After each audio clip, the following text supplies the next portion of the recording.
Lorsque le juge suprême fait cette révolution juridique, constitutionnelle, comme on la dénomme originellement, en fait, il rafle la mise. À savoir que si tout est objet de justice, de jugement, justiciable, il y a là une forme d'universel, de principe absolu, dont on ne nous dit pas la spécificité, à savoir comment se traduit-il dans la réalité.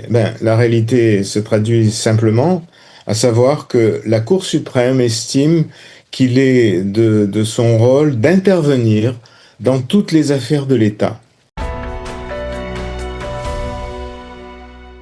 Bonjour et shalom, Richard Darmon au micro du studio Kalita pour notre magazine mensuel d'analyse de la scène politique israélienne et de géostratégie régionale intitulé Israël dans sa région, Israël au cœur du Moyen-Orient, avec aujourd'hui un thème concernant le fonctionnement ou plutôt les dysfonctionnements des plus hautes institutions israéliennes, à savoir le pouvoir exécutif, le gouvernement, et le pouvoir législatif, donc le Parlement ou la Knesset, qui subissent plus que jamais les assauts répétés du pouvoir judiciaire, essentiellement la Cour suprême, le parquet et la conseillère juridique du gouvernement, Gali Baharav-Miara.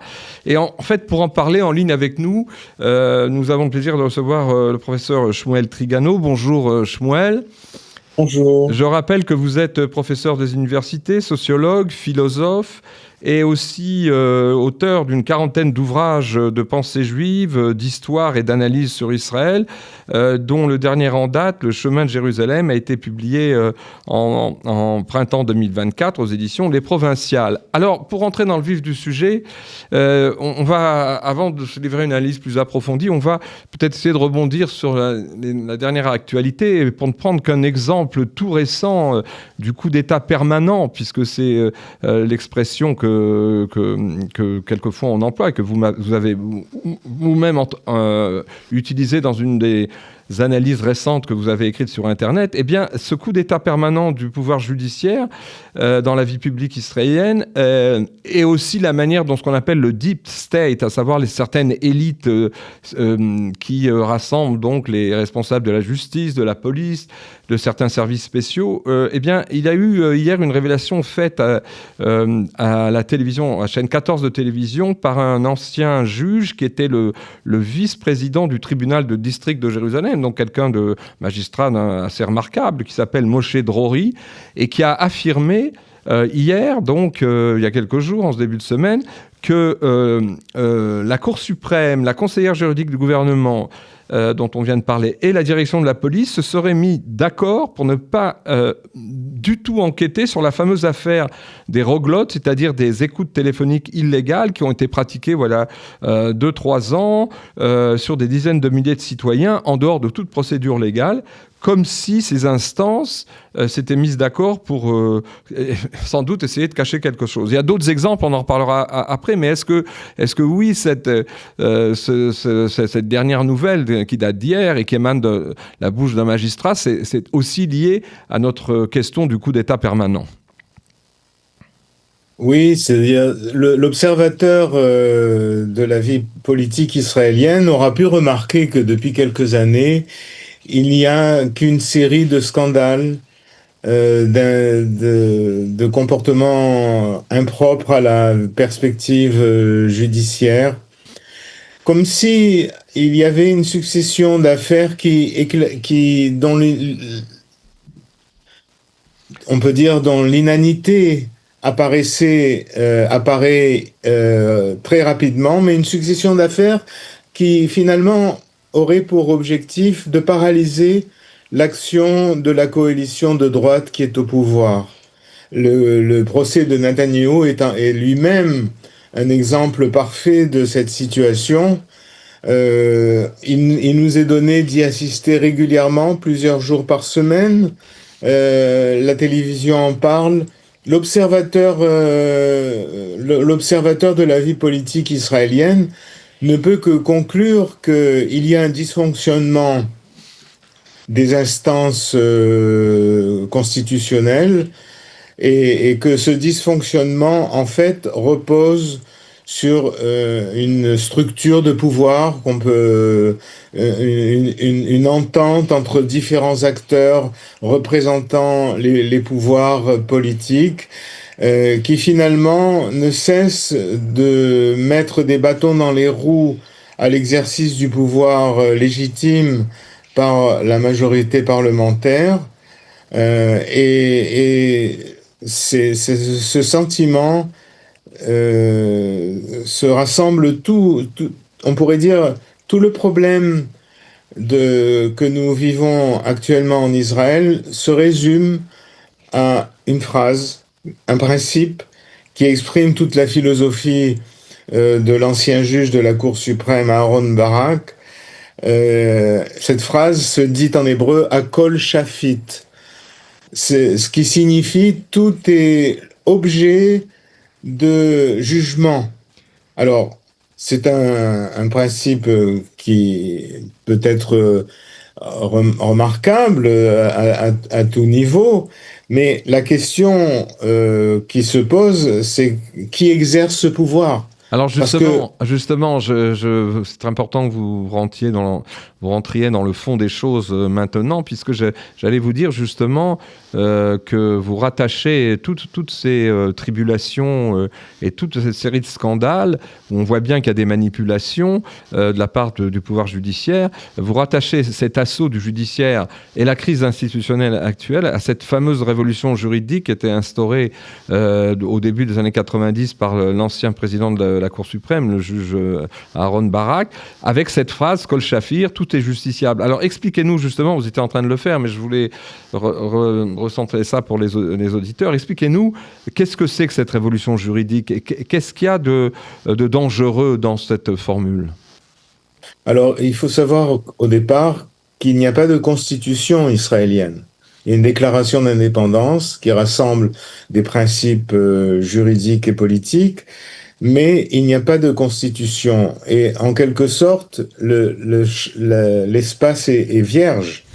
Et lorsque le juge suprême fait cette révolution juridique et constitutionnelle, comme on la dénomme originellement, en fait, il rafle, si on peut dire, il rafle la mise. À savoir que si tout est objet de justice, de jugement, justiciable, eh bien, il y a là une forme d'universel, de principe absolu, mais dont on ne nous dit pas la spécificité, à savoir comment se traduit-il dans la réalité. La réalité se traduit simplement, à savoir que la Cour suprême estime qu'il est de son rôle d'intervenir dans toutes les affaires de l'État. Une dernière affaire, par exemple, obliger le chef de la police à faire une nomination d'une policière alors qu'il s'y refuse. Donc une intervention tous azimuts sans qu'on ne nous ait dit quelle est la condition d'exercice de ce pouvoir total.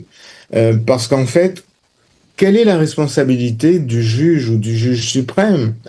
Nous ne savons pas. Et le fait de ramener toute la réalité à un seul principe universalise en quelque sorte le pouvoir nouveau qui se crée à ce moment-là. On ne contrôle pas l'autorité du juge suprême. Il incarne le principe absolu du droit d'une certaine façon. Tout est justiciable, ça veut dire que tout est ramené au juge. Mais qui nomme le juge? Qui est-ce qui le contrôle? Nous ne le savons pas. Et c'est là la défaillance qu'on observe dans le rapport des pouvoirs constitutionnels en Israël aujourd'hui. Alors on a vu justement ces dernières années, ces 2 dernières décennies, même peut-être plus, puisqu'on parle du début des années 90, on a vu la Cour suprême intervenir tous azimuts dans une série de sujets incroyables, sécuritaires, le tracé de la barrière de sécurité, être saisi et pouvoir être saisi par des individus qui sont même pas citoyens israéliens, et les ONG, notamment palestiniennes, qui ont combattu les mesures sécuritaires de Tsahal. Et la Cour suprême s'est occupée de tout. D'ailleurs, ça a entraîné un blocage parce qu'il y a eu des milliers de demandes, des dizaines de milliers de demandes et de dépôts de plaintes. Et donc, on a vu cette Cour suprême intervenir sur tous les terrains, notamment en politique étrangère, mesures de sécurité, manière de mener la guerre. Et donc, finalement, on a assisté petit à petit à un phénomène jamais vu ailleurs dans une démocratie, à savoir que la Cour suprême est devenue l'instance qui gouverne d'une certaine manière, puisqu'elle examine si les lois votées par la Knesset sont conformes à ses principes, si les mesures prises par Tsahal respectent les droits de l'homme et les conventions internationales. Bref, on a petit à petit assisté à l'application de ce principe « tout est justiciable » avec, par exemple, et c'est ça le plus grave aussi en temps de guerre, une judiciarisation, qu'on pourrait dire ça, une juridisation du champ de bataille, et où Tsahal n'avait plus les mains libres en raison donc de ces immixtions. Alors, j'ai une autre question qui est parallèle. Vous avez titré cette analyse que vous avez publiée sur Internet il y a quelques semaines, le coup d'État du juge Aaron Barak. Moi, j'ajoute au titre de notre entretien le coup d'État permanent qui dure toujours, on pourrait dire, du juge Barak.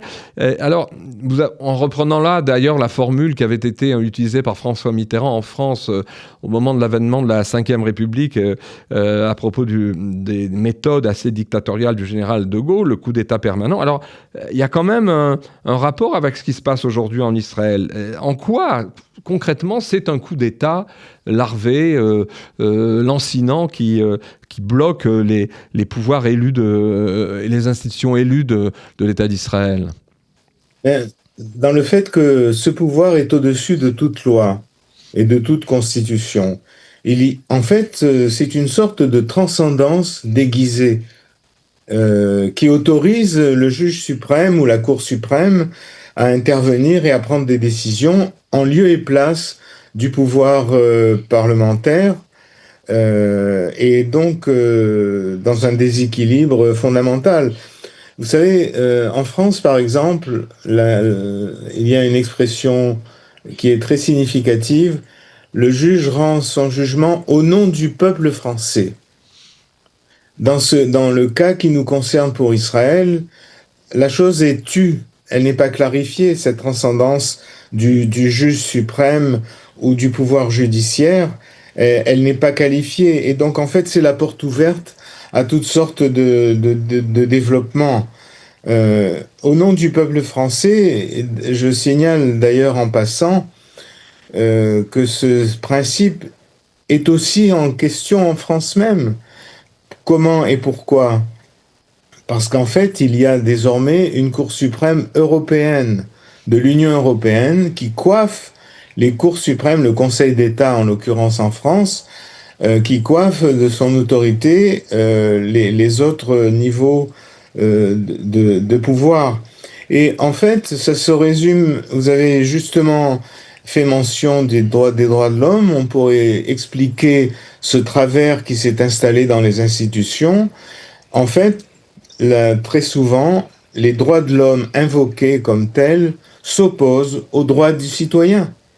Et c'est ça la question qui est posée ici. Évidemment, tout cela semble légal, grandiose, etc., universel. Oui, mais c'est un universel égaré. Est-ce qu'on dirait en Israël la formule « il n'y a pas au nom du peuple israélien » parce que au nom du peuple israélien suppose que la source du droit émane de l'Assemblée et du Parlement, et non du jugement des juges. Le jugement des juges, on est forcé dans une situation pareille à lui poser la question au juge, qui t'a fait roi, qui a fait de toi un pouvoir suprême.